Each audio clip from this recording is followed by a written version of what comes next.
Hello friends, welcome to the selection Rath. दोस्तों, आप सभी का सिलेक्शन रथ चैनल पर बहुत बहुत स्वागत है। आज दोस्तों 68वीं बीपीएससी पीटी का जीएस प्रैक्टिस सेट का यह प्रैक्टिस सेट नंबर 15 है। तो अगर दोस्तों आप लोगों ने इससे पहले के जो 14 प्रैक्टिस सेट कराए जा चुके हैं, यदि नहीं देखा है तो आप जा कर के चैनल पर विजिट करिए और प्रैक्टिस सेट को देख सकते हैं। तो चलिए दोस्तों, आज प्रैक्टिस सेट नंबर 15 को शुरू करते हैं। तो दोस्तों पहला प्रश्न है, हरित क्रांति के संबंध में कौन सा कथन सही नहीं है। तो दोस्तों देखिए, भारत में हरित क्रांति का पिता स्वामीनाथन को माना जाता है, ये तो सही है।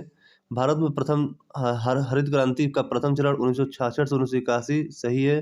प्रथम चरण में इसे हरियाणा, पंजाब और पश्चिमी उत्तर प्रदेश में लागू किया गया, ये भी सही है। हरित क्रांति से चावल, दाल एवं गन्ना के उत्पादन में काफी वृद्धि हुई, ये गलत है दोस्तों। चलते हैं दोस्तों अगले प्रश्न की तरफ। अगला प्रश्न है क्वेश्चन नंबर 2, निम्नलिखित में कौन परियोजना एवं लाभान्वित राज्य सही सुमेलित नहीं है। तो दोस्तों बताना है, टिहरी बांध परियोजना उत्तराखंड सही है। नागार्जुन सागर परियोजना आंध्र प्रदेश, और दोस्तों ये जो है कृष्णा नदी पर है। तिलैया परियोजना बिहार, ये गलत है। तुलबुल परियोजना जम्मू कश्मीर, ये सही है। अगला प्रश्न है, निम्नलिखित में कौन गोदावरी की सहायक नदी नहीं है। तो दोस्तों इसका राइट आंसर हो जाएगा, गोदावरी की सहायक नदी नहीं है, वह है कोयना। कोयना नदी सहायक नदी नहीं है। अगले प्रश्न की तरफ चलते हैं। भारत की मुख्य तटीय सीमा की लंबाई कितनी है। तो दोस्तों मुख्य तटीय सीमा की लंबाई जो है वह है 6100 किलोमीटर। ऑप्शन नंबर सी सही हो जाएगा। अगला प्रश्न है, मृदा की उर्वरता बढ़ाने के लिए कौन सी फसल उगाई जाती है। तो मृदा की उर्वरता बढ़ाने के लिए उड़द की फसल उगाई जाती है। अगला प्रश्न है,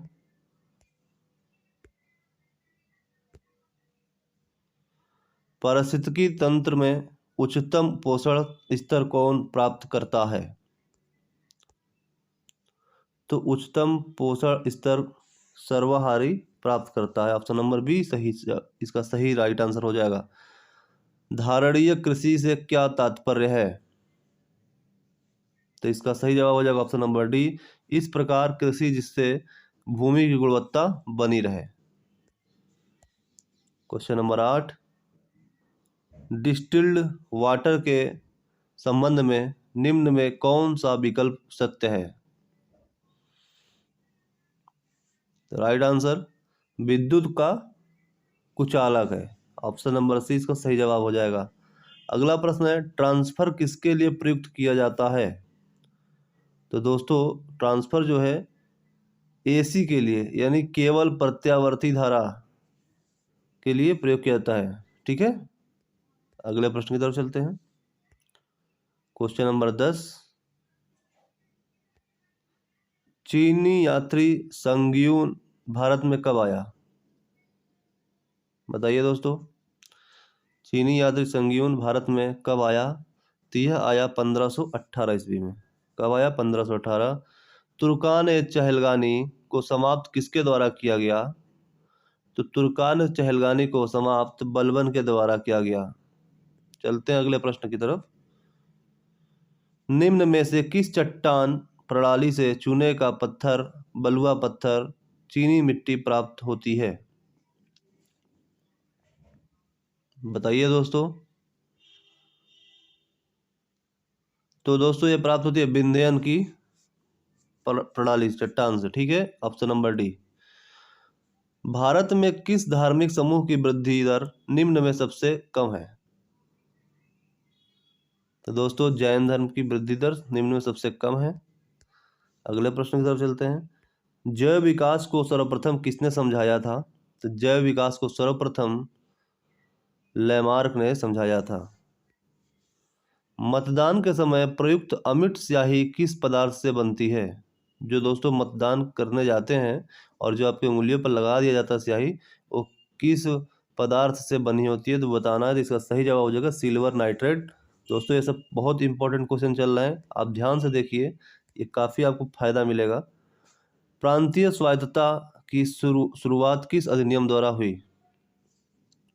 प्रांतीय स्वायत्तता की शुरुआत किस अधिनियम के द्वारा हुई? तो भारत शासन अधिनियम 1935। ऑप्शन नंबर बी सही जवाब हो जाएगा। अगले प्रश्न की तरफ चलते हैं। अवशिष्ट शक्तियों का केंद्र में निहित होने का सिद्धांत भारत संविधान में किस देश से लिया गया है? तो दोस्तों इसका सही जवाब हो जाएगा option number D, Canada. Question number 18, Rigveda में आर्य शब्द का उल्लेख कितनी बार किया गया है? तो दोस्तों ऋग्वेद में आर्य शब्द का उल्लेख 36 बार किया गया है। कितनी बार? 36 बार। अगले प्रश्न की तरफ चलते हैं।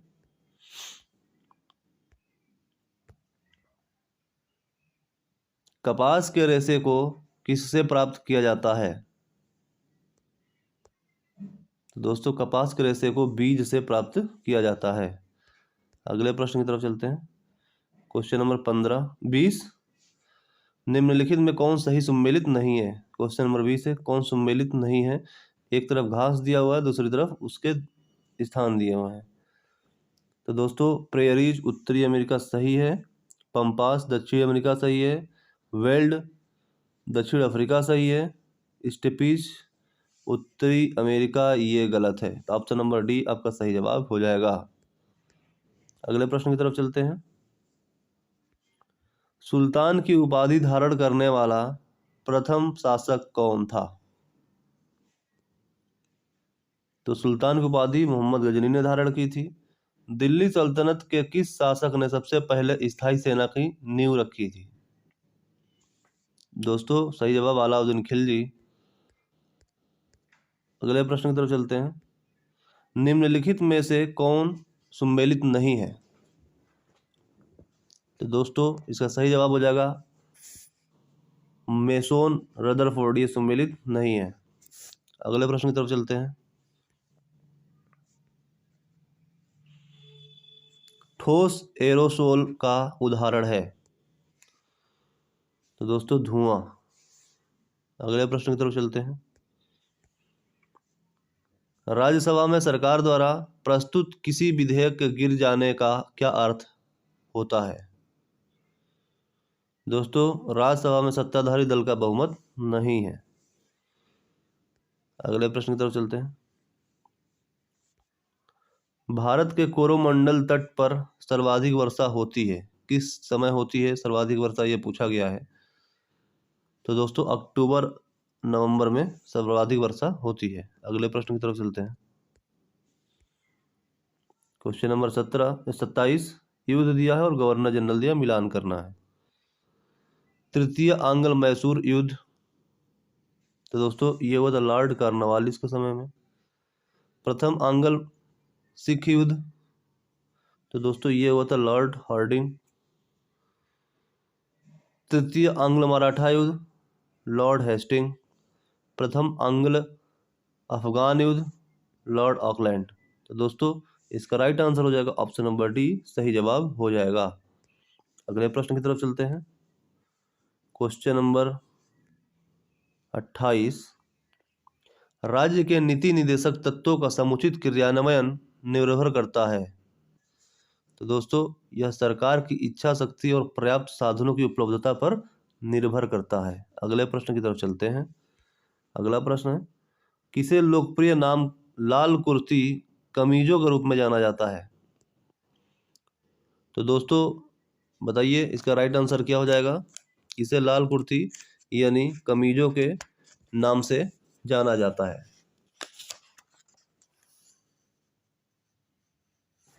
तो दोस्तों इसको जाना जाता है खुदाई खिदमतगारों को।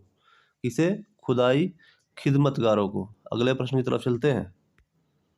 सम्मिलित करना है दोस्तों, सूची 1 को सूची 2 से सम्मिलित करना है। बताइए रेडियम को सम्मिलित किससे किया जाए? तो इसको दोस्तों मैडम क्यूरी से। पेनिसिलिन को किससे किया जाए? तो दोस्तों अलेक्जेंडर फ्लेमिंग से। एक्सरे को किससे किया जाए? तो दोस्तों रॉटजन से। और चेचक को एडवर्ड जेनर से। तो दोस्तों आपका सही जवाब हो जाएगा option number A, right answer हो जाएगा। अगले प्रश्न की तरफ चलते हैं। राष्ट्रीय दल का दर्जा प्राप्त करने के लिए किसी पार्टी को लोकसभा, आम चुनाव अथवा विधानसभा राज्य विधानसभा चुनाव में आवश्यक होती है कितने % वोट, बताइए। तो दोस्तों इनमें से सभी। अगला प्रश्न है, निम्नलिखित में से किसने संगीत शास्त्र पर संगीत राज, संगीत मीमांसा, संगीत रत्नाकर, सुप्रबंध आदि ग्रंथ लिखा है? तो दोस्तों राइट आंसर राणा कुंभा। अगले प्रश्न की तरफ चलते हैं। क्वेश्चन नंबर 33, संविधान के किस अनुच्छेद में जिला नियोजन समिति का उल्लेख है? जिला नियोजन समिति का उल्लेख अनुच्छेद 243 जेड डी। अगला प्रश्न है क्वेश्चन नंबर 34, निम्नलिखित में कौन सा कथन सही है? तो दोस्तों बताइए कौन सा कथन सही है, पढ़ लीजिए। भारतीय संविधान में बजट का शब्द का उल्लेख 103 में गलत है। कोई विधेयक धन विधेयक है या नहीं, इसका निर्णय राष्ट्रपति करता है, बिल्कुल गलत है, ये तो अध्यक्ष करता है लोकसभा का। संविधान का अनुच्छेद 110 में धन विधेयक की परिभाषा दी गई, बिल्कुल सही है। धन विधेयक सरकार के कोई भी सदस्य द्वारा पुनः स्थापित किया जा सकता है, गलत है। ऑप्शन नंबर सी आपका सही जवाब हो जाएगा। अगले प्रश्न की तरफ चलते हैं। क्वेश्चन नंबर 35, किस संविधान संशोधन अधिनियम द्वारा लोकसभा सदस्यों की संख्या 525 से बढ़ा करके 545 कर दी गई? तो दोस्तों राइट आंसर हो जाएगा ऑप्शन नंबर बी, 31वें संविधान संशोधन अधिनियम के द्वारा। अगले प्रश्न की तरफ चलते हैं। अगला प्रश्न है क्वेश्चन नंबर 36, निम्नलिखित में से कौन संविधान बनाने वाली ड्राफ्ट कमेटी के अध्यक्ष थे? तो कौन थे दोस्तों? तो ये थे डॉक्टर बी.आर. अम्बेडकर। अगले प्रश्न की तरफ चलते हैं। क्वेश्चन नंबर 37, निम्न में से कौन सा युग्म सम्मिलित नहीं है? अनुच्छेद 143 सर्वोच्च न्यायालय की सलाहकारी अधिकारिता, बिल्कुल सही है। अनुच्छेद 136 अपील के लिए सर्वोच्च न्यायालय का विशेष इजाजत, बिल्कुल सही है। अनुच्छेद 226 उच्च न्यायालय की रीट जारी करने की शक्ति, बिल्कुल सही है। अनुच्छेद 131 उच्चतम न्यायालय का एक अभिलेख न्यायालय, बिल्कुल गलत है। अगले प्रश्न की तरफ चलते हैं दोस्तों। क्वेश्चन नंबर 38, भारतीय संविधान के प्रस्तावना में कौन सा शब्द उल्लेखित नहीं है? तो दोस्तों बताइए कौन सा शब्द इसमें है जो उल्लेखित नहीं है? तो दोस्तों इसका सही जवाब हो जाएगा 2 और 3, लोक कल्याण और संघीय, ये दोस्तों उल्लेखित नहीं है। बाकी लोकतंत्रात्मक और पंथ निरपेक्ष उल्लेखित है। तो दोस्तों ऑप्शन नंबर बी आपका सही जवाब हो जाएगा। अगले प्रश्न की तरफ चलते हैं। जब सकल घरेलू उत्पादन की प्रक्रिया में प्रयुक्त मशीन और पूंजी के मूल्य में आई कमी को घटा दिया जाता है तो इसे कहते हैं? तो दोस्तों क्या कहते हैं इसे कहते हैं निवल घरेलू उत्पाद, NDP। ठीक है, अगले प्रश्न की तरफ चलते हैं। सेबी का पूर्ण रूप क्या है? तो दोस्तों सेबी का पूर्ण रूप क्या है? तो इसका रूप है securities and exchange board of India. Option number C सही जवाब हो जाएगा, securities and exchange board of India. अगले प्रश्न की तरफ चलते हैं। निम्नांकित में किसे विश्व बैंक के उदार ऋण की खिड़की कहा जाता है? किसे विश्व बैंक के उदार ऋण की खिड़की कहा जाता है? दोस्तों काफी इंपॉर्टेंट प्रश्न है, इसका सही जवाब हो जाएगा अंतरराष्ट्रीय विकास संघ, IDA, अंतरराष्ट्रीय विकास संघ। अगले प्रश्न की तरफ चलते हैं। क्वेश्चन नंबर 42, सुमेलित नहीं है बताना है कि सुमेलित नहीं है। दोस्तों ध्यान से क्वेश्चन पढ़िए, सुमेलित नहीं है। Pitt's India Act, Lord Warren Hastings सुमेलित है। डॉक्ट्रिन ऑफ लैप्स, डलहौजी सुमेलित है। इल्बर्ट बिल, रिपन सुमेलित है। वर्नाकुलर प्रेस एक्ट, लॉर्ड गर्जन सुमेलित नहीं है। तो ऑप्शन नंबर सी सही जवाब हो जाएगा। अगले प्रश्न की तरफ चलते हैं। बाल विवाह रोकने के लिए एज ऑफ कॉन्सेंट एक्ट कब लाया गया?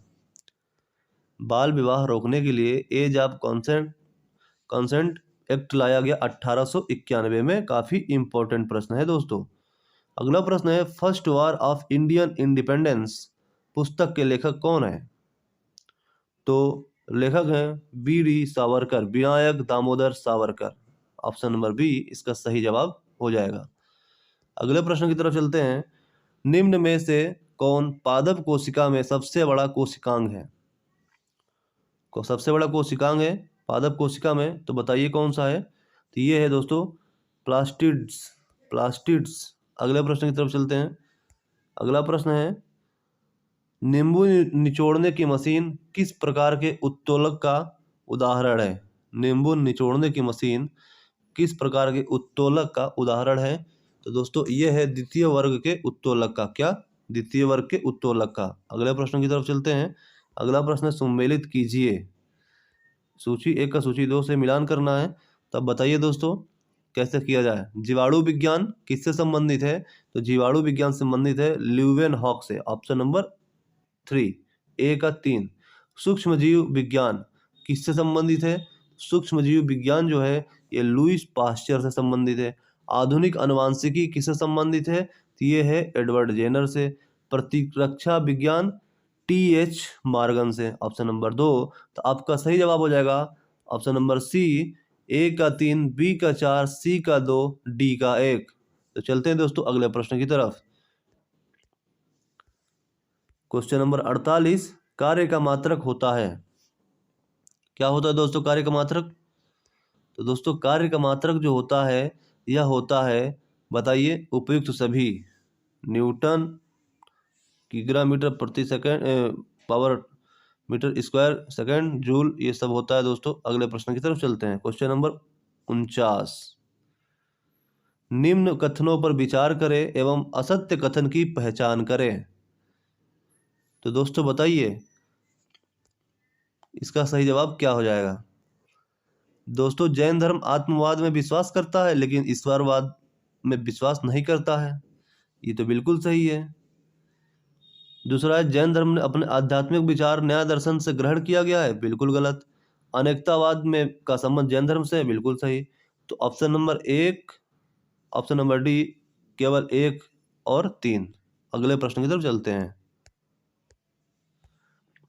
आज का अंतिम प्रश्न है दोस्तों, क्वेश्चन नंबर 50, फिरोज शाह तुगलक के संदर्भ में निम्नलिखित में कौन सा कथन सही है? तो दोस्तों बताइए कौन सा कथन सही है? वह भारत में नहरों का सबसे बड़ा जाल का निर्माण करने के लिए प्रसिद्ध है। तो बिल्कुल सही। उसे दीवान ए खैरात विभाग को स्थापित किया था जो गरीब मुसलमानों, अनाथ स्त्रियों एवं विधवाओं को आर्थिक सहायता देता था। सही है। वह हक ए सर्ब नामक सिंचाई कर लगाने वाला दिल्ली का पहला सुल्तान था। सही है। उसे अशोक के 2 स्तंभों को मेरठ एवं टोपरा से दिल्ली ले जाने का श्रेय दिया जाता है। सही है। इसका सही जवाब हो जाएगा दोस्तों ऑप्शन नंबर डी, पहला, दूसरा, तीसरा और चौथा। तो दोस्तों इस वीडियो में पूरे 50 क्वेश्चन थे। बताइए आपने कितने स्कोर किए? तो इस वीडियो में दोस्तों बस इतना ही। अगर वीडियो पसंद आई हो तो प्लीज़ लाइक कर लीजिएगा, चैनल को जरूर से जरूर सब्सक्राइब कर लीजिएगा दोस्तों। तो दोस्तों इस वीडियो में बस इतना ही। जय हिंद, जय भारत।